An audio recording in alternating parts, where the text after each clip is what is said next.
Merci, Monsieur le Président.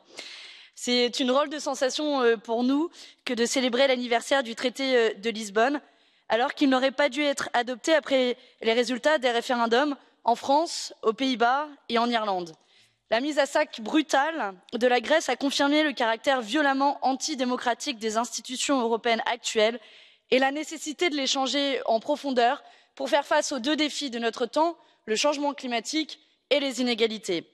Annexer la charte des droits fondamentaux au traité ne pouvait suffire à réaliser la justice sociale au sein de l'Union européenne, car en l'état des traités, cette charte demeure malheureusement un cache-misère posé sur un marché sans âme. Ces traités ne sont bien sûr pas une parole divine.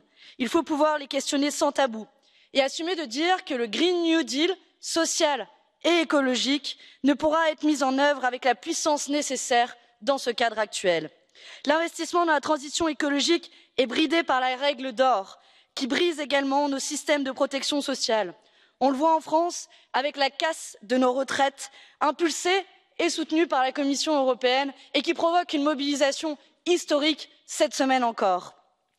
On le voit également avec le dumping généralisé qui est encouragé par les dogmes du libre-échange et de la libre concurrence. La lutte contre l'évasion fiscale est rendue également impossible ou extrêmement difficile tant que les paradis fiscaux européens comme l'Irlande ou le Luxembourg disposent d'un droit de veto. Ces traités sont utilisés comme un prétexte pour refuser d'agir. Ils nous font perdre du temps alors que nous avons à mettre en œuvre une révolution sans précédent depuis l'après-guerre. Ces règles dépassées doivent être remises à plat et c'est l'occasion avec la conférence sur le futur de l'Europe.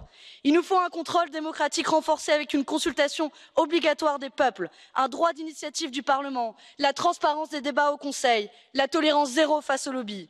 Il nous faut des principes fondateurs adaptés à l'époque, une règle verte protégeant les ressources naturelles, un accès universel aux biens communs, des services publics sanctuarisés, un protectionnisme solidaire. Il nous faut un projet collectif renouvelé, s'appuyant sur une harmonisation sociale et fiscale par le haut, en somme un pacte de progrès harmonieux et durable, plutôt que de croissance et de stabilité, une banque centrale mise au service de la transition écologique et du Green New Deal. Voilà ce qui serait à même de réconcilier les peuples européens avec l'idée même de coopération européenne. Voilà ce qui permettrait d'être en capacité d'agir face aux urgences de notre temps. Voilà la leçon que nous devrions tirer en cet anniversaire du traité de Lisbonne. Merci.